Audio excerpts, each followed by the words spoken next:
प्यारे बच्चों, मैं प्रभात गुप्ता, प्रवक्ता रसायन, विपिन बिहारी इंटर कॉलेज झांसी। आज आपको पृष्ठ रसायन नामक पाठ पढ़ाऊंगा। तो मैं बोर्ड पे पहले लिख देता हूँ पृष्ठ रसायन। पृष्ठ रसायन इंग्लिश में कहेंगे सरफेस केमिस्ट्री।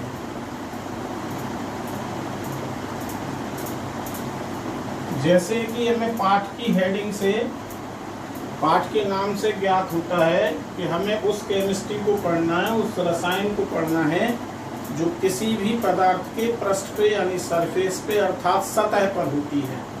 तो पाठ की परिभाषा क्या हुई? पाठ की परिभाषा हुई किसी भी पदार्थ की सतह पर होने वाली रासायनिक क्रियाएं जिस पाठ में अध्ययन की जाएंगी उसको पृष्ठ रसायन कहा जाएगा। तो हम लिखेंगे रसायन विज्ञान की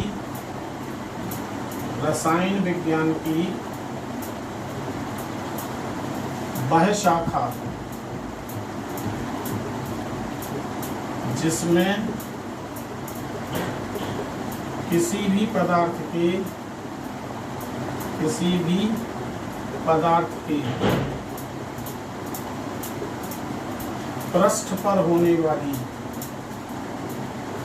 पृष्ठ पर होने वाली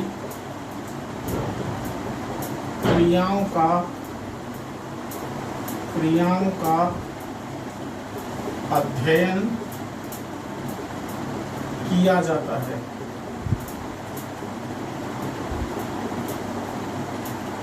पृष्ठ रसायन कहलाती है।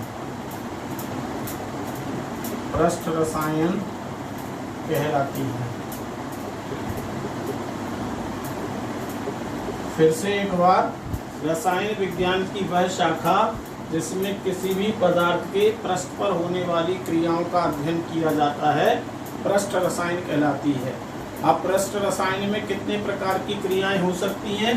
पहली क्रिया हो सकती है अधिशोषण की। दूसरी क्रिया जो इसमें अध्ययन करेंगे वो होगी कोलाइडी अवस्था की। और तीसरी क्रिया जो इसमें अध्ययन करेंगे उत्प्रेरण की। इसका मतलब ये हुआ कि इस पाठ को 3 भागों में बांटा जा सकता है। पहला भाग है अधिशोषण, दूसरा भाग है कोलाइडी अवस्था और तीसरा भाग है उत्प्रेरण। तो आज इस लेक्चर में, इस क्लास में हम अधिशोषण के बारे में अध्ययन करेंगे। अधिशोषण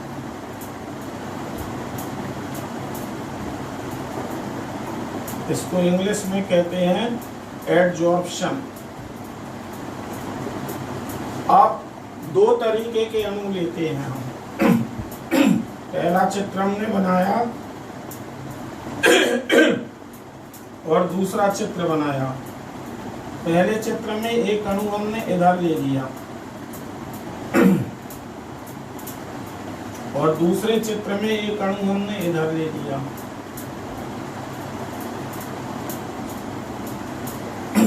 पहले चित्र में अणु पदार्थ के भीतर है और दूसरे चित्र में अणु पदार्थ की सतह पर है।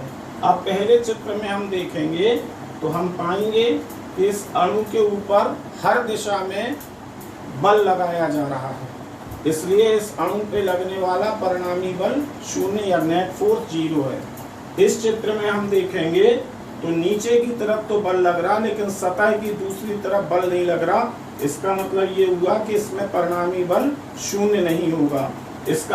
अब इसमें जब परिणामी बल 0 नहीं होगा तो इसमें असंतुलित बल पाए जाएंगे। असंतुलित बल और इसमें संतुलित बल होंगे।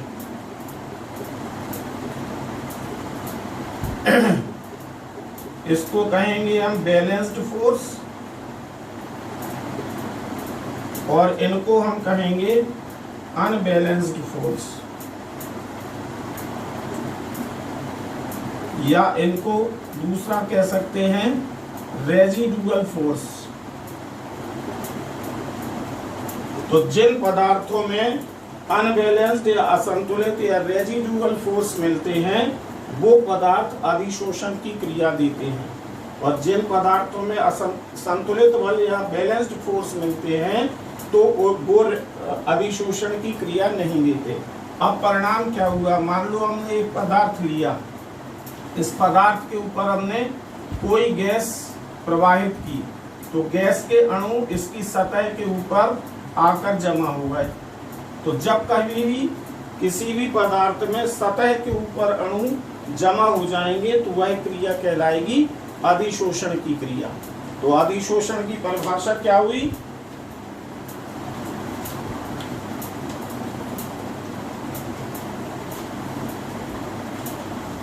किसी भी पदार्थ की सतह पर दूसरे पदार्थ के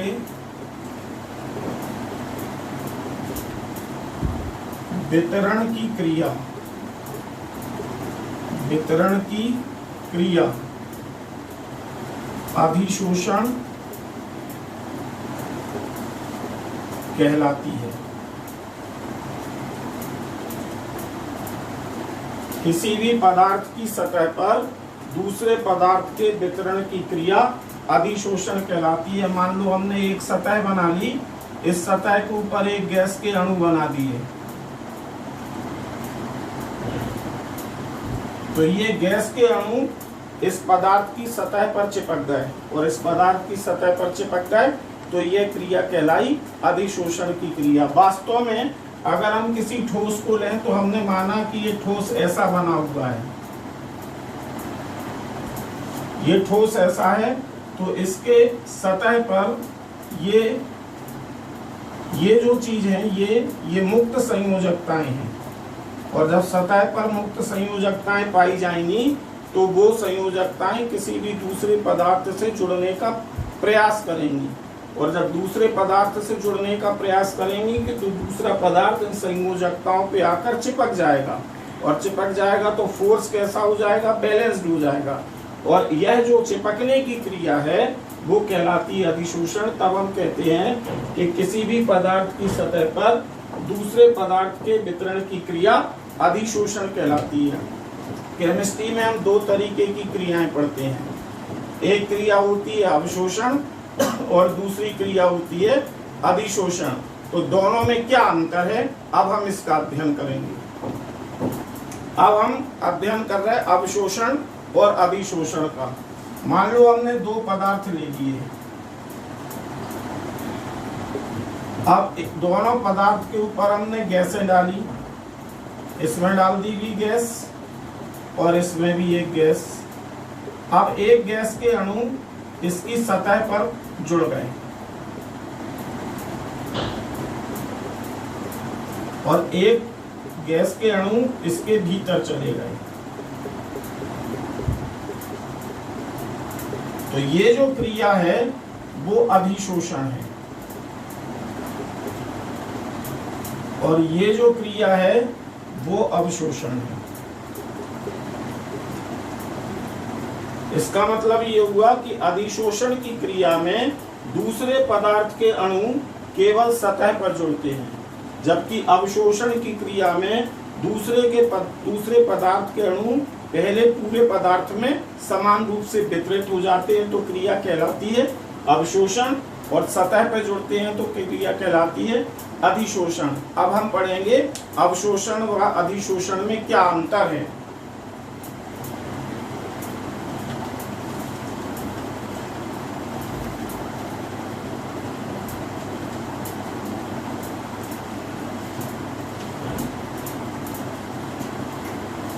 अधिशोषण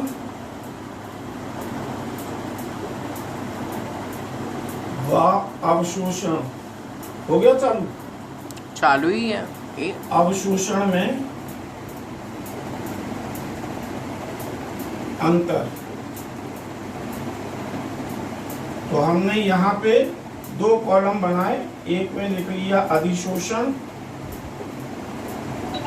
और दूसरे में लिख लिया अवशोषण। तो पहला अंतर क्या है कि अधिशोषण सतह पर होने वाली क्रिया है, सतह पर होने वाली क्रिया है।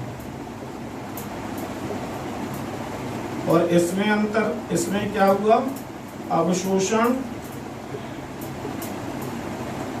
पूरे पदार्थ में होने वाली क्रिया है। दूसरा अंतर, अधिशोषण पर, अधिशोषण में पृष्ठ पर दूसरे पदार्थ की सांद्रता, पदार्थ की सांद्रता अधिक होती है।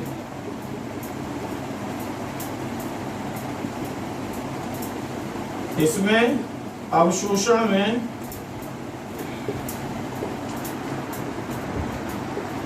दूसरे पदार्थ की सांद्रता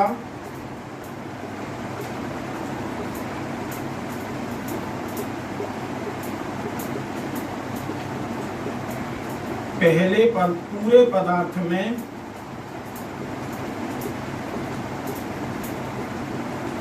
समान रूप से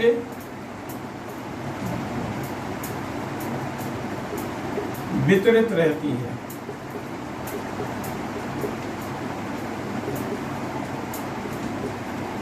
फिर तीसरा अंतर क्या है, अधिशोषण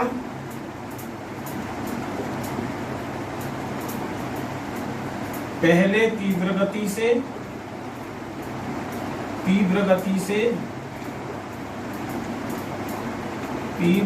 से होता है, फिर क्रिया की गति धीरे धीरे कम हो जाती है।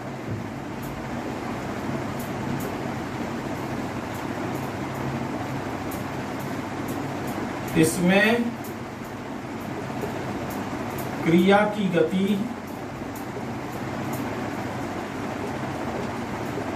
एक समान रहती है। अंतर फिर से समझ लेंगे, अधिशोषण जो होगा वो सतह पे होने वाली क्रिया होगी, जबकि अवशोषण पूरे पदार्थ में होने वाली क्रिया होगी। इसी प्रकार अधिशोषण में पृष्ठ पे दूसरे पदार्थ की सांद्रता अधिक होगी, जबकि अवशोषण में दूसरे पदार्थ की सांद्रता पहले पूरे पदार्थ में समान रूप से वितरित रहेगी। फिर अधिशोषण शुरुआत जब करेंगे तो प्रारंभिक में अवस्था में बहुत तेज गति से होगा, फिर समय के साथ साथ क्रिया की गति धीमी होती जाएगी और एक समय आने पर इसमें साम्य अवस्था आ जाएगी। जबकि अवशोषण में क्रिया की गति जब तक पूरा अवशोषण नहीं हो जाता एक समान रहती है। अब हम कुछ उदाहरण करेंगे अधिशोषण के ऊपर। अब हम पढ़ेंगे अधिशोषण के कुछ व्यावहारिक उदाहरण। अधिशोषण के उदाहरण, तो जैसे शक्कर की फैक्ट्री में शक्कर बनाई जाती है तो कच्ची शक्कर को जंतु चारकोल या एनिमल चारकोल के ऊपर से प्रवाहित करते हैं। तो कच्ची शक्कर का जो कालापन है वो जंतु चारकोल द्वारा अधिशोषित हो जाता है और हमें रंगहीन या सफेद रंग की शक्कर प्राप्त होती है। कच्ची शक्कर को रंगहीन करने के लिए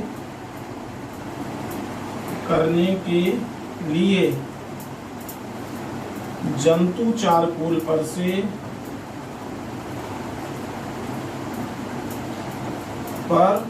प्रवाहित करना। दूसरा उदाहरण कर सकते हैं, जब वायु में बहुत अधिक नमी पाई जाती है तो वायु को सिलिका जेल पर से प्रवाहित किया जाता है। तो सिलिका जेल क्या करती है कि नमी को अधिशोषित कर लेती है और शुष्क वायु प्राप्त होती है। नम वायु को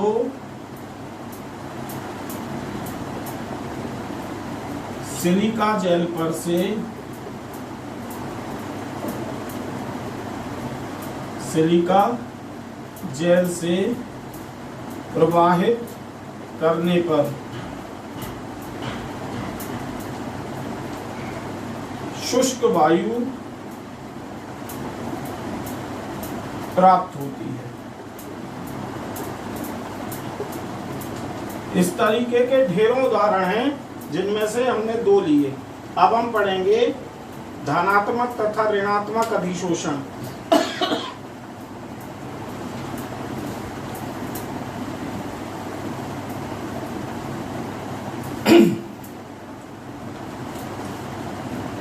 धनात्मक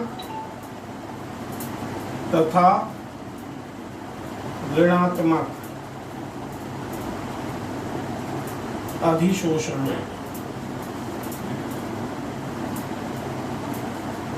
पॉजिटिव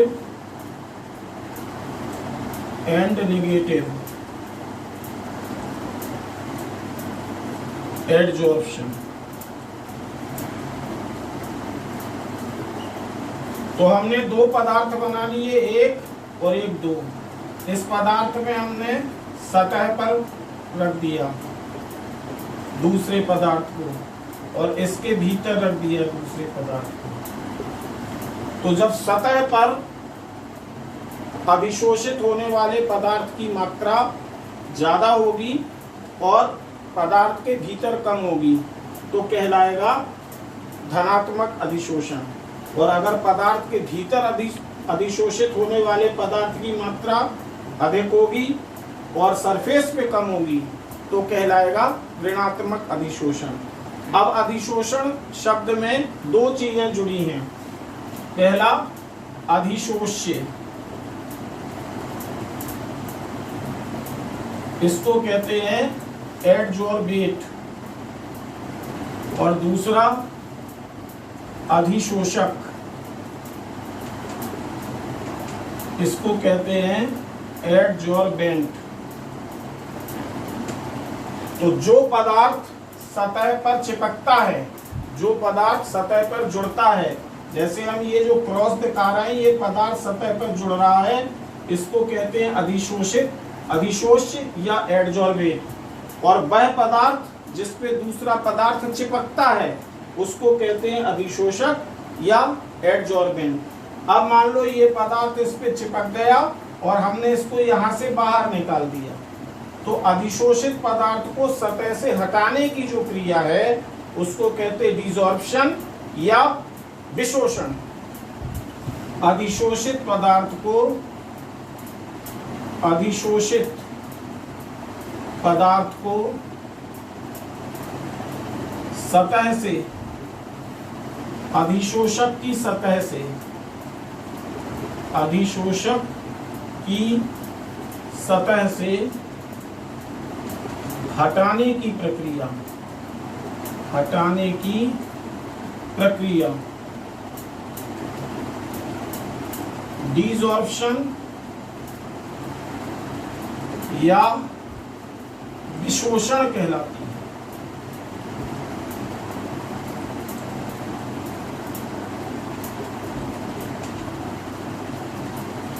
तो पदार्थ को सतह पर जोड़ने की क्रिया कहलाएगी अधिशोषण और पदार्थ को सतह से हटाने की क्रिया कहलाएगी डिसॉर्प्शन या विशोषण। अब हम पढ़ेंगे कि थर्मोडायनामिकली इस अधिशोषण का क्या एस्पेक्ट रहेगा, कब ज्यादा होगी या कब कम होगी। अब हम बात करेंगे अधिशोषण की ऊष्मागतिक व्याख्या की। अधिशोषण की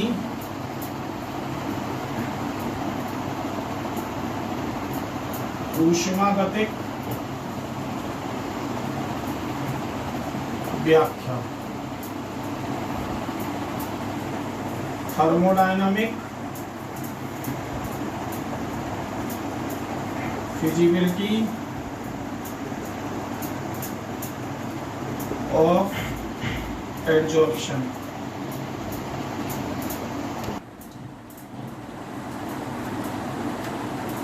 अधिशोषण की ऊष्मागतिक व्याख्या, thermodynamic feasibility of the adsorption.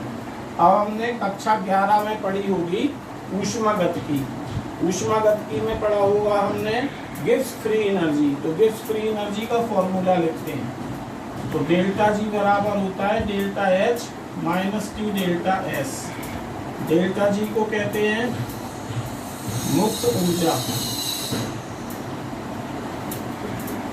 Delta H को कहते हैं एंथैल्पी में परिवर्तन, एंथैल्पी में परिवर्तन, और डेल्टा एस को कहते हैं एंट्रोपी में परिवर्तन,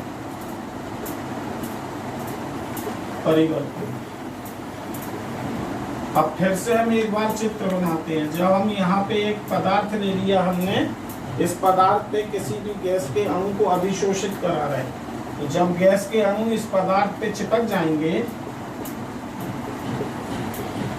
गैस के अणु जब इस पदार्थ पे चिपक जाएंगे तो गैस के अणुओं की रैंडमनेस कम हो जाएगी, और जब रैंडमनेस कम हो जाएगी तो डेल्टा एस का मान हो जाएगा नेगेटिव।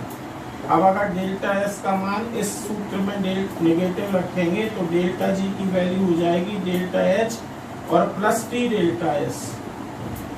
अब जो अधिशोषण की प्रक्रिया है, अधिशोषण जो होगा वो स्वतः प्रवर्तित प्रक्रम होगा, स्वतः प्रवर्तित क्रिया होगी। इंग्लिश में कहते हैं हम कि स्पॉन्टेनियस रिएक्शन होगी, यानी स्पॉन्टेनियस रिएक्शन का मतलब नेचुरली अकरिंग, नेचुरली अकरिंग यानी प्राकृतिक रूप से अपने आप होने वाली क्रिया। और अगर किसी भी क्रिया को हमें स्वतः प्रवर्तित करना है तो डेल्टा जी का मान नेगेटिव होना चाहिए। डेल्टा जी का मान केवल तब नेगेटिव हो सकता है जब डेल्टा एच का मान नेगेटिव हो।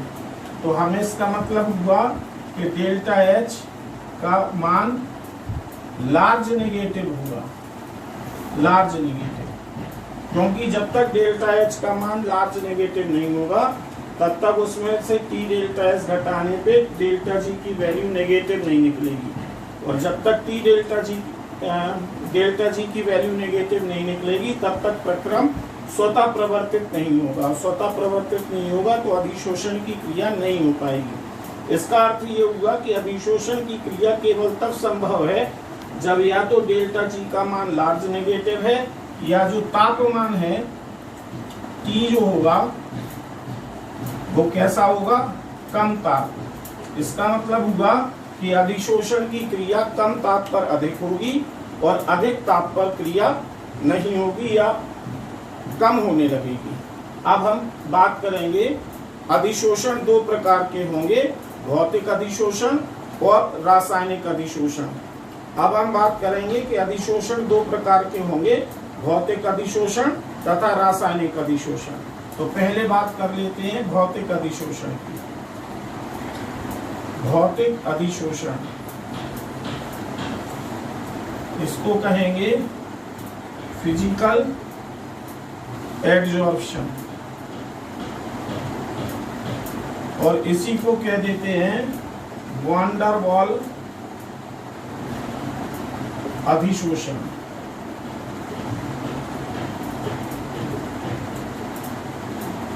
वान डर वाल्स एडजॉर्प्शन। वास्तव में किसी भी सतह के ऊपर जब हम गैसों को अधिशोषित कराते हैं तो इन दोनों के बीच में लगने वाला जो बल होता है वो वान डर वाल बल होता है, और वान डर वाल बल जो होता है वो निम्न कोटि का बल है, यानी ज्यादा स्ट्रॉन्ग फोर्स नहीं है। इसलिए इसको या तो वान डर वाल्स अधिशोषण कह देते हैं या भौतिक अधिशोषण कह देते हैं। वैसे केमिस्ट्री में एक बात और आती है इंग्लिश में, इसको कहा जा सकता है फिजियोजॉर्प्शन, फिजियोजॉर्प्शन भी कह सकते हैं। अब जब वान डर वाल बल लगाएंगे तो जो अभिक्रिया की एंथैल्पी होगी, अभिक्रिया की ऊष्मा जिसको कहेंगे, वो लगभग -40 किलोजूल प्रति मोल होगी। और ये इतनी कम होगी कि ये अगर हम इसको गर्म करेंगे तो ये अधिशोषण उत्क्रमणीय अवस्था को प्राप्त होगा, यानी उत्क्रमणीय अभिक्रिया प्रदर्शित करेगा। तो गर्म करने पे ये अधिशोषण उत्क्रमणीय अवस्था प्राप्त करता है और वैन डर वाल्स अधिशोषण कहलाता है, क्योंकि इस प्रक्रिया में लगने वाले जो बल हैं वो वैन डर वाल्स बल कहलाते हैं। अब हम बात करेंगे रासायनिक अधिशोषण की।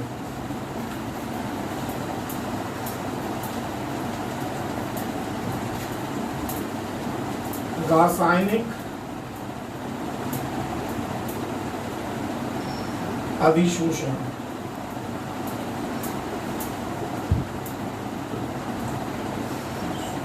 रासायनिक अधिशोषण को हम इंग्लिश में रखते हैं केमिजॉर्प्शन,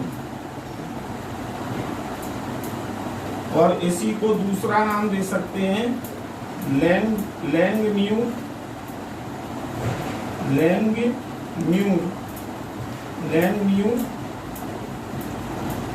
अधिशोषण। ये अधिशोषण केवल तब हो सकता है जब कोई भी एडजॉर्बेट यानी अधिशोष्य जो है अधिशोषक के साथ रासायनिक बंध बनाता है, और रासायनिक बंध बनाने की प्रक्रिया में संक्रियण ऊर्जा की भी आवश्यकता होती है।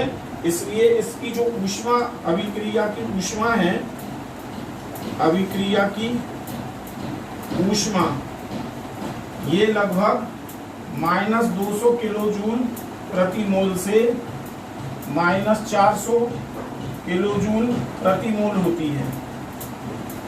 -200 किलोजूल से -400 किलोजूल प्रति मोल होती है। चूंकि इतनी ऊष्मा की आवश्यकता होती है, इसलिए इस प्रकार का अधिशोषण अधिक ताप पर होता है, और इतनी ऊष्मा को तोड़ने के लिए बहुत अधिक ऊर्जा की आवश्यकता होती है। इसलिए सामान्यतः इस प्रकार का अधिशोषण जो है वो उत्क्रमणीय नहीं होता, यानी रिवर्स नहीं होता। उसे किसी भी तरह से हम रिवर्स नहीं कर सकते हैं।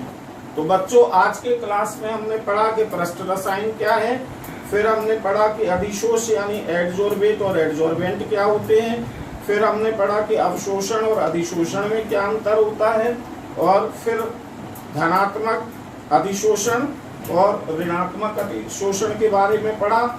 इसके बाद हमने पढ़ा कि थर्मोडायनामिकली यानी ऊष्मा गति व्याख्या क्या है। फिर अधिशोषण दो प्रकार का होता है, रासायनिक अधिशोषण और भौतिक अधिशोषण। फिर हमने विस्तृत रूप से अध्ययन किया कि भौतिक अधिशोषण और रासायनिक अधिशोषण में क्या अंतर है। अब हम अगले क्लास में पढ़ेंगे कि अधिशोषण को प्रभावित करने वाले कारक कौन कौन से हैं। इसके अलावा हम अध्ययन करेंगे कि समतापीय वक्र और समदाबीय वक्र कैसे बनते हैं और इनकी क्या उपयोगिता है। इसके अलावा अधिशोषण के क्या उपयोग हैं, इन सब चीजों का विस्तृत अध्ययन हम अगले क्लास में करेंगे। ठीक है, तो इसको आप बुक से पढ़ लेना।